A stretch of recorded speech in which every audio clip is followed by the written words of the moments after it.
केवलं चाकलय्या ध्रुवपदमपि यातो यत् कृपातो ध्रुवोऽयं सकलकुशलपात्रं ब्रह्मपुत्रं तस्मै। अब शनकादि महात्माओं ने प्रश्न किया सूत जी से कि प्रभु ये बताने की कृपा करें कि भगवान की कथा देती क्या क्या है। अगर वस्तु विशेष देगी तो जिसके पास वो वस्तु होगी वो भगवान का पूजा कभी नहीं करेगी। तो भगवान की कथा देती क्या क्या है। कलयुग का जीव महाराज जिसके अंदर एक गुण और रहेगा, कहें क्या, कहें बड़ा स्वार्थी होगा। जब तक उसको अपना स्वार्थ सिद्ध होता नहीं दिखेगा तब तक वो कहीं जाने वाला।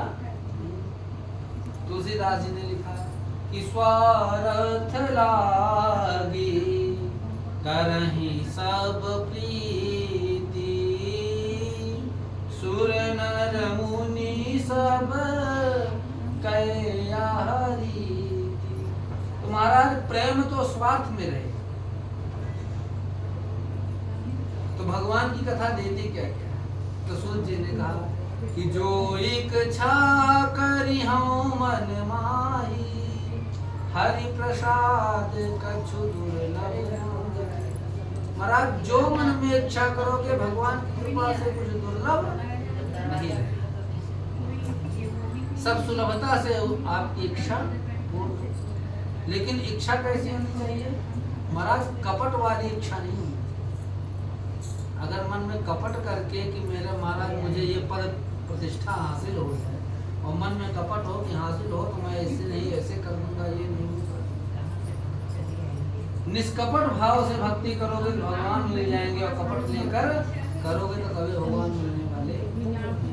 तुलसीदास जी ने कहा कि निर्मल मन जन सो मोहि पावा मोहि कपट छल छिद्र न भाव। कहे महाराज दो प्रसंग सुनाए, दोनों ही धन की कामना से भगवान का पूजा। कहे महाराज अब हम आपको एक प्रसंग और सुनाते हैं जिनको धन की आवश्यकता नहीं थी।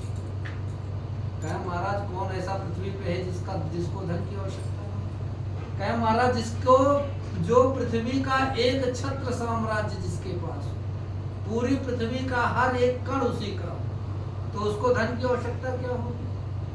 कहे महाराज पुरा चौल को मुखो नाम, प्राचीन काल में कुल का मुख नाम के राजा। पुरा चौल को मुखो नाम निपश्यंती महामती।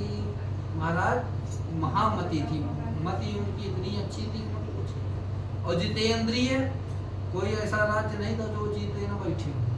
सत्यवादी, जितेंद्रिय के सत्यवादी भी थे और सदा देवालय हो प्रति प्रतिदिन देवालय जाते थे और ब्राह्मण महात्माओं को धनादि दान करते थे।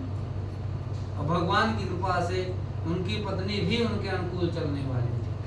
पत्नी तस्य प्रमुग्धा चा सरोजा वदना सती। अगर पत्नी आपके अनुकूल चल रही है तो भगवान की बहुत बड़ी कृपा। और दोनों लोग भद्रशिला नदी के किनारे सत्यनारायण भगवान की कथा श्रवण कर रहे थे। भद्रशिला नदी तीरे सत्यस्या व्रतमाचरे।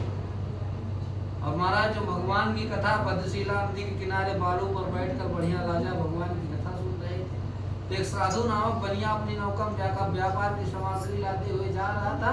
तो उसने क्या देखा कि एक राजा नदी के तट पर बैठा हुआ है, बहुत बड़ा काफिला लगा हुआ। तो इतनी